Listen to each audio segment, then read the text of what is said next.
Thanks a lot for that. I know I needed some words of encouragement like that. I know some other people probably did as well. So thanks Tom for that. So last week, I told you how chaotic my morning was. And I thought today would be a good time to finish the story of what happened after I got back home after church. So I'm going to do that real quick. So we get back home, and we have this snake. I have to take it out. It's really, really big. Faith hates snakes. So I go out there, and I look at the color of it. I look it up on Google, because I'm not much of a man to know what kind of snake it is otherwise. And it turns out I think it's just a regular garter snake. It's pretty big though. I am going to tell people it was a rattlesnake to make the story a little bit better. So it's one of those. So I go in there, get some gloves on. Problem is, this thing's still alive, and it's not happy. So it starts nipping me a little bit, like I'm moving around, trying to be the best crocodile hunter I can be. So I get in there, and Faith likes to talk all big and bad. The problem is I'm the one in the garage right by it, and she's hiding behind the screen door like this. So I go in there, and she's like, come on, be a man, you're being a baby. Like, it's easy for you to say you're inside behind the door. So I go in there, and I try to finally get this thing, and again, it's jumping at me, whatever. I finally get it taken care of. And so I tell my mom about it or something, and she's like, well, that's mean. Why'd you do it to that? So trying to get this snake, I'm a killer, I'm a baby, I'm not a man, I'm mean. Things you do for your family, though, right? So we did get that taken care of, and we got the snake out of the house. I thought I'd tell you guys that, try to give you the rest of that story. So, as always, again, like I said before, I want to thank you guys for being out here today, joining together. I think it's a great thing when we can join and talk about things we have in common, like our relationship with God. So thank you a lot for being here. So I've talked a lot before, kind of in my previous sermons, and with the poem that was just read. It's hard to think, but the world's at an uncertain point right now. There's a lot of crazy and different things that have been going on in these past few months. And we know that no matter what happens, good, bad, ugly, whatever, we know that God is in control. And if we are all Christians, if we've given our life to God, if we live for God, in the end we have nothing to worry about. But I'd say there's a big problem right now in this country, in this world, and that is Christians aren't standing up for what they believe in. We're sitting down, we're being quiet, we're not standing up for what's right. And this is a real problem because, like we're going to see later on, we are called to be different, unlike the rest of the world, shining for everybody to see. That's who we are as Christians, that's who we need to be for this country, and that's who we need to be for this world. That's going to take me to our section of verses for today. It's what the whole sermon's based on, and that's Matthew chapter 5, verse 13 through 16. Matthew chapter 5, verses 13 through 16. Normally, at night, when I'm kind of winding down and getting into bed, I like to have a big bowl of cookies or something sweet like that. 10 pounds later, I figure out that's a bad idea, so I'll change my habits. Now me and Faith read a little bit of the Bible together at night. This was one of our sections that we did 2 nights ago, and it really struck out to me, so this is what we're going to be reading today. Again, Matthew chapter 5, verses 13 through 16. And I'll go ahead and read those verses. Excuse me. It says, you are the salt of the earth, but if the salt loses its flavor, how shall it be seasoned? It is then good for nothing but to be thrown out and trampled underfoot by men. You are the light of the world. A city is set on a hill cannot be hidden, nor do they light a lamp and put it under a basket, but on a lampstand, and it gives light to all who are in the house. Let your light so shine before men that they may see your good works and glorify your Father in heaven. So what we're going to do today is we're kind of just going to break down this section of Scripture and see what all we can take away from it, see how we can use it in our everyday lives, good stuff like that. So the first part we see here is the first phrase. You've probably heard this before. Christians, people who believe in God, people who have given their life to God, we are the salt of the earth. And that may not have a lot of meaning to you when you first read that. Salt of the earth, what's that mean? But there's a lot of significance in that statement. Because think about it, in these times, they probably didn't have Ziploc bags, Tupperware, things like that. They didn't have a good way to store their food. They didn't have TV dinners every night like Faith tries to pull on me. When they had food, they had to probably eat it then. They didn't have the best preservation system. And that's where salt would come in. It had a lot of different purpose, right? It was probably used in recipes, used to preserve things. You think of salt now, you throw it on the road when there's ice for traction. Salt has a lot of different purpose. Just like what God is saying here. Christians have a lot of purpose. When God calls us to be salt of the earth, it means a lot. You see, we're special because Christians are the people that have given their life to God and are living for Him. We're the ones, Christians, people who already believe in God, we're the ones supposed to be going out in the world and showing God to other people. But we think, no, I'll let somebody else do that. No, it's our job. We're the salt of the earth. That's our purpose. First question, are you going out and showing God to others? And I ask that a lot because we can always be doing a better job of it. We're the salt of the earth. It's our purpose to go out and show God to other people. We have a responsibility in this life to do so. And it's time we start taking it serious because that's what this world needs right now. So the first part, we're the salt of the earth. We have a big purpose as Christians. That's first. The next part says, what if the salt should lose its flavor? Then how should it be reseasoned? You see, when we're living for God and when we're really trusting in Him and making our decisions based on Him, we can do some great things. When our life is honoring God, following His plans, we're going to accomplish a whole lot of amazing things. And when I say when we're first saved, it's easy for us to be excited and to be on fire for God. When you're first saved, it's fun to be in your Bible. It's fun to see who God is.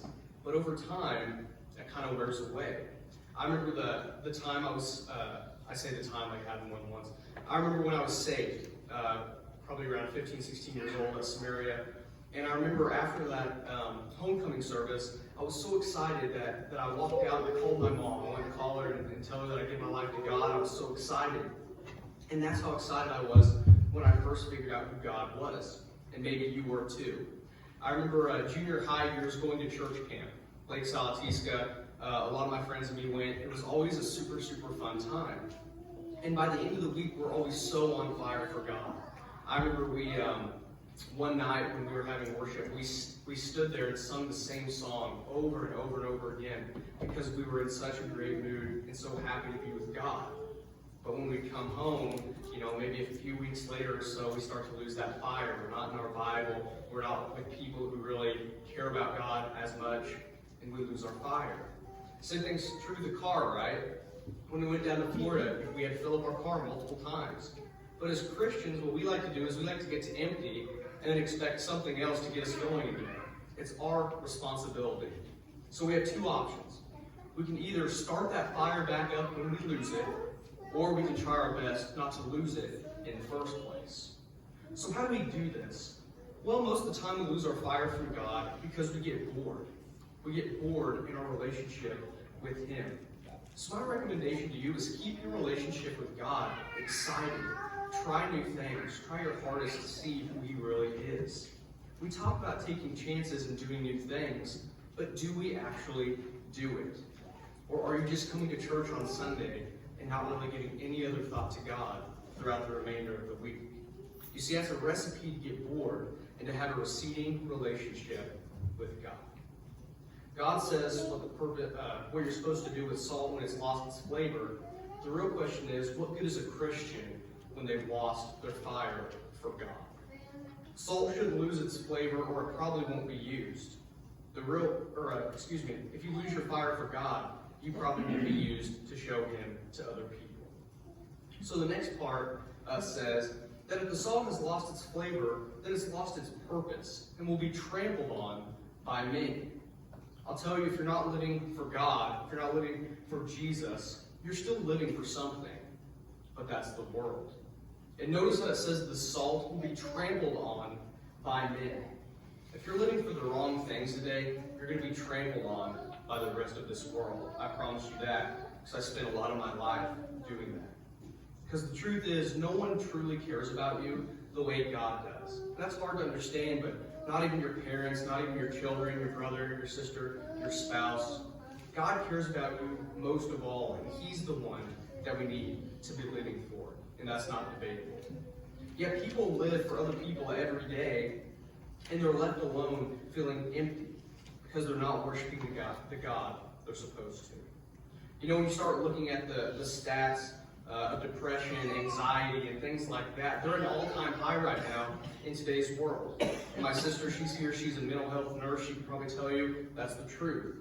Because people nowadays, they think they have to live for a certain image, they have to be a certain person to please who? The world. And that's not at all what God wants from us.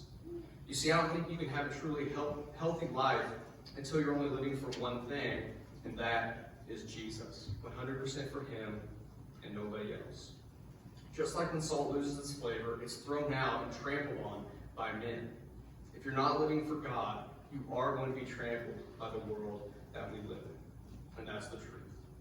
If we keep going, we see that we are the light of the world. In a city on a hill can't be hidden. You know, we should be at a point with our relationship with God where we can't hide it. Where we're so excited to be a child of God, we're telling everyone that we come in contact with. Think of a city like New York City, right? A beautiful skyline, a lot of lights, a lot of noise. If that was sat up on a hill, the rest of the people would obviously see it. You couldn't hide that. That should be our relationship with God. The same thing is true of Him. If you're keeping your relationship with God private and keeping it to yourself, I would ask why. Shouldn't we want to go out and share it? Shouldn't we want others to feel the joy that we have? And maybe you don't have the joy in your relationship with God. If you aren't happy in your relationship with Him, if it doesn't mean much to you to be a Christian, maybe you should have a heart-to-heart with Him and figure out if you're really living for Him or not. I know I talk about this guy, Tim Tebow. I talk about him a lot because I like for what he stands for and the kind of guy he is. I maybe told you the story before, probably have, but I'll tell you it again. He's a professional athlete now, and in college, he was in the championship game of his college football season.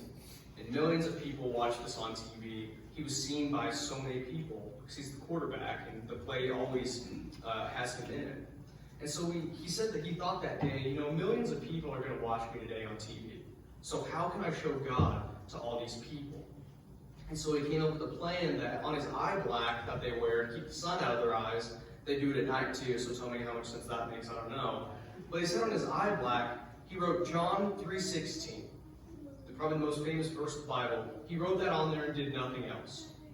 I think they won the game, something like that. And later on, it was discovered that over 1 million people that night looked up on the internet what John 3:16 actually means. That's crazy to think about. But think of this guy that's a professional athlete, gets paid millions of dollars to play a game, doesn't have a care in the world, and his first thought is to still glorify God. That should be us as well. We can make a big impact. We shouldn't hide our relationship with God. We should want to show it to everybody around us. Think of the impact you can make if you start sharing God with other people. If you go a little bit further in the set of verses, you see that it says, our light should shine to everybody in the house. And when you look in your Bible, it is in mine, you'll see that the word all is italicized. It's really making an emphasis on the word all who are in the house. When we start showing God to others, it should be to everybody and not just some people. I think the biggest reason why the world is the way it is right now is because, like I've said earlier, we are divided. We need to start treating everybody with the love of God that He has for us. And like we've talked about before, Jesus died for people that made fun of Him. Jesus died for the people that hated Him. Jesus died for the people that will never know Him in their entire life. But for us, a lot of times we can't even have a conversation with somebody we don't really like. Jesus died for people that killed Him. We think we have problems with people. We have nothing compared to what Christ had to go through. It's time we start showing our light to all people, not just people we necessarily like, but to all, even our enemies. And on that note, if we don't necessarily like someone, don't hold a grudge, don't make them an enemy. Just do what you can to show God's love to them. Show your love, and maybe that'll be a window for them to see who God is in your life.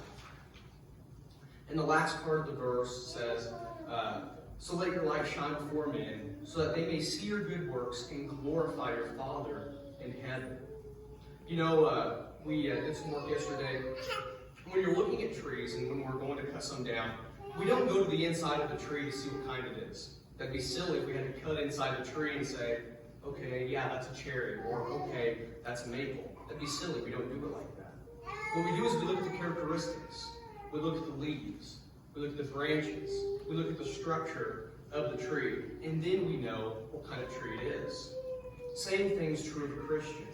We should be able to know if someone's a Christian by the life that they live and the characteristics that they show.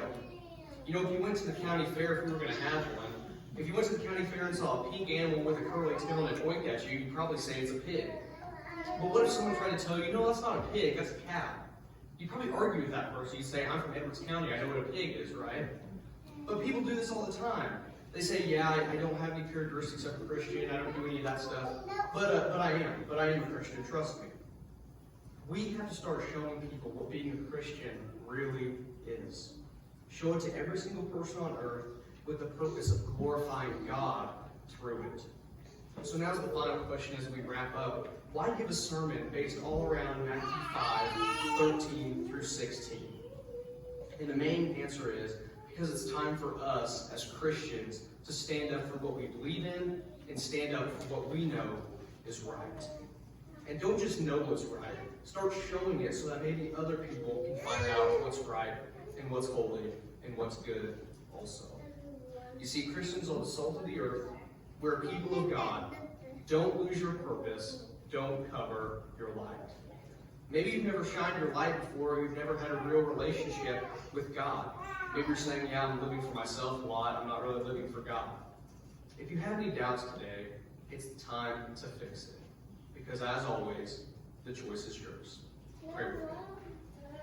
God, we're excited that you give us a purpose in this life, that we're the salt of the earth. We're excited that if we trust in you, we can do an amazing thing, and we can make an impact on this world. God, I pray that we know there's a lot of people standing up for wrong things. Now we know it's time for us to stand up for what's right, and don't suppress our beliefs, but show them to other people. And God, I pray that we truly live for you so that we have that purpose, and so that we can do great things in this world. And God, I pray that we don't cover our light, that we show it to everyone. We're proud to be Christians, no matter what people say. God, we're thankful again to be able to be here. Thank you for this church family. I pray that for me to love them more every day, for me to love you every day. And again, thank you. I want to hope everyone knows that if they have any questions, if they're maybe having doubts, they can always talk to me, come up during invitation. I'll try to answer questions with them. We'll go to the Bible and see what we can do. But God, I pray that we trust you, give you our lives truly, so that we can really be the salt of this earth. In your name, amen.